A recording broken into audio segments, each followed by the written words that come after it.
কেন্দ্র পরিদর্শনে গিয়েছিলাম, মাথায় এসে বসে দিচ্ছে, বিভিন্ন জায়গায় বাধাগ্রস্ত সৃষ্টি করেছে আমাকে। আল্লাহর দোহাই লাগে, অনেক চাঁদাবাজ সন্ত্রাস দুর্নীতিবাজকে আপনারা সংসদে ঢুকিয়েছেন, এদেরকে কোনো মন্ত্রণালয় দিবেন না।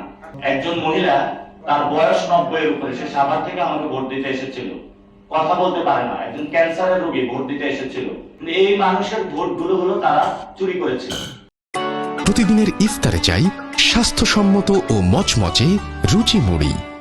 কে কত আসন পাবে, কিভাবে পাবে, আমার যে ব্যক্তিগত এক্সপেরিয়েন্স সেটা হলো, কেন্দ্র পরিদর্শনে গিয়েছিলাম, মাথায় এসে বসে দিচ্ছে, বিভিন্ন জায়গায় বাধাগ্রস্ত সৃষ্টি করেছে আমাকে।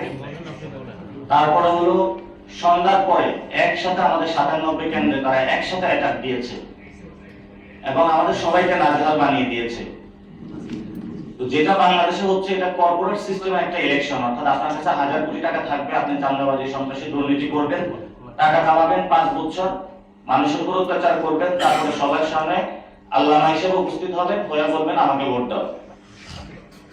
তো মানুষ আপনাকে হলে ভোট না দিল, আপনি এক জায়গায় বাচ্চারে পাঠাবেন, এক জায়গায় বউরে পাঠাবেন, এক জায়গায় ভাগিনারে পাঠাবেন এবং আপনি এক জায়গায় যাবেন, গিয়ে যে কোনো মূল্যে ইলেকশনের রেজাল্টটা রিডিং করে নিয়ে এসে বলবেন আমি হলাম এমপি। ইনশাআল্লাহ মানুষ আমাদের উপর ভরসা রেখেছে। আমরা বাংলাদেশের মানুষের উদ্দেশ্যে যেটা বলতে চাই, আমরা আপনাদের কাছে গিয়েছি, আপনারা আমাদেরকে ভালোবাসা দিয়েছেন পুরো বাংলাদেশে সাপ্লাই করে দিয়ে, আমরা অতটুকু এক্সপেকটেশন করি না যে ভালোবাসা আমাদেরকে দিয়েছেন। একজন মহিলা, তার বয়স 90 এর উপরে, সে সাভার থেকে আমাকে ভোট দিতে এসেছিল, কথা বলতে পারে না, একজন ক্যান্সারের রোগী ভোট দিতে এসেছিল। কিন্তু এই মানুষের ভোটগুলো হলো তারা চুরি করেছে। মানে সোজা কথা, এখানে ভোট চোর।